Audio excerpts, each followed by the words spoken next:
Hi folks, today I'm just baking a very simple osso buco. Osso buco, I'm using a beautiful beef shank from United Harvest. Giant beef shank, I should say. And I'm going to simply dust each side with salt and pepper in the flour.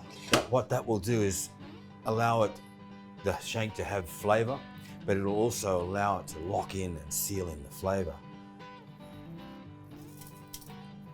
Some salt, some pepper. I'm using, again, fresh ground white peppercorns. A little more salt. Good little shake up. You see that? That's going to lock in the flavor. I'm using avocado oil because avocado oil maintains, it loves a higher heat. I've just turned the flame on because I've had this bowl and the avocado oil preheating. And this bowl is actually a traditional cookware from Peru. I have no idea what it is. I'm going to be blatantly honest. Don't bloody know. But it's very light.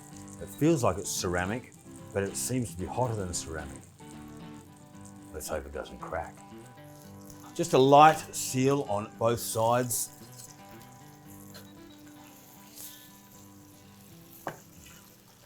Once it's sealed, I take it out, I place it on a plate, and I want it to rest. And while we're resting, the flavor of the meat is infused into the avocado oil that I've been cooking it in to seal it off.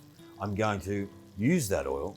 I'm going to place the onions, diced onions, garlic, carrots, celery, bay leaves, and my tomato and my stock.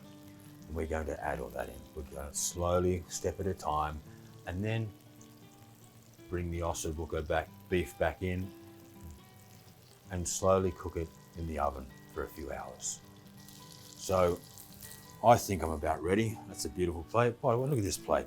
Over 100 years old. Wonderful. Adding my onions in now.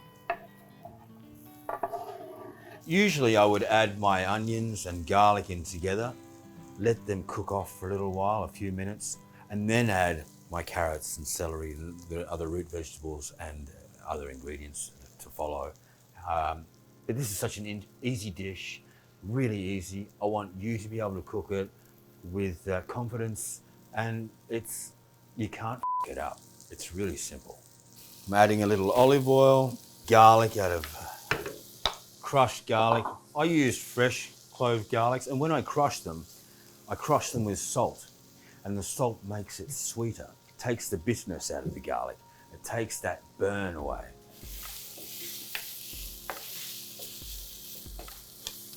I'm going to add some bay leaves now.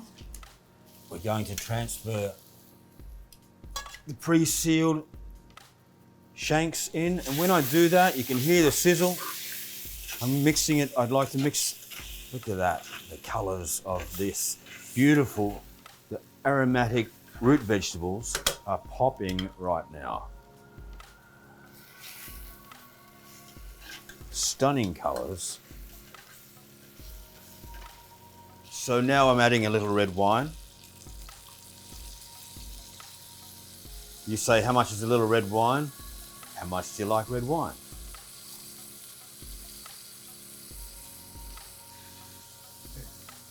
Okay, so it's not beer, it's stock.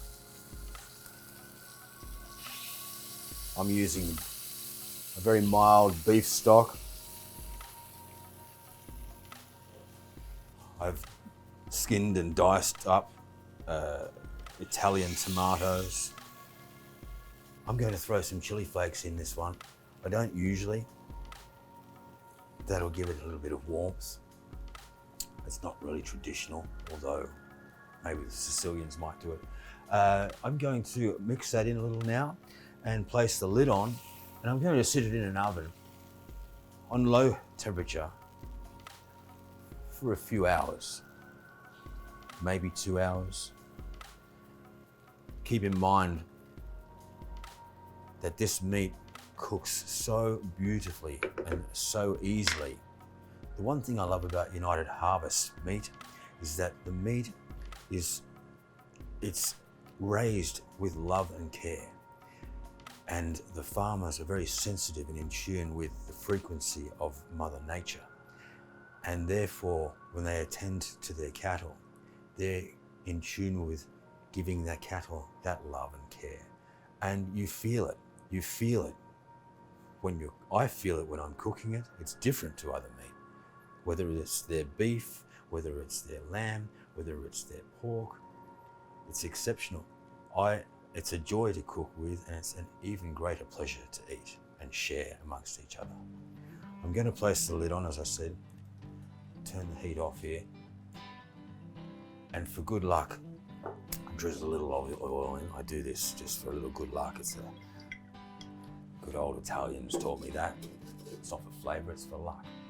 And then I'm placing her in the oven. We'll come back later when it's cooked. You don't need to cook it in this device, this pot.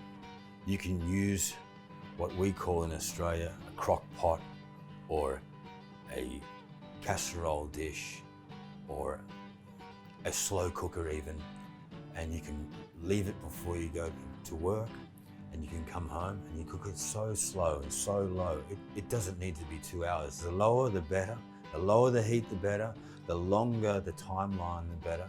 With low, long time, the flavors will be incredible. And you better bloody invite me over for dinner. But honestly, I just want you to experience something that is very basic and very enjoyable and extremely healthy.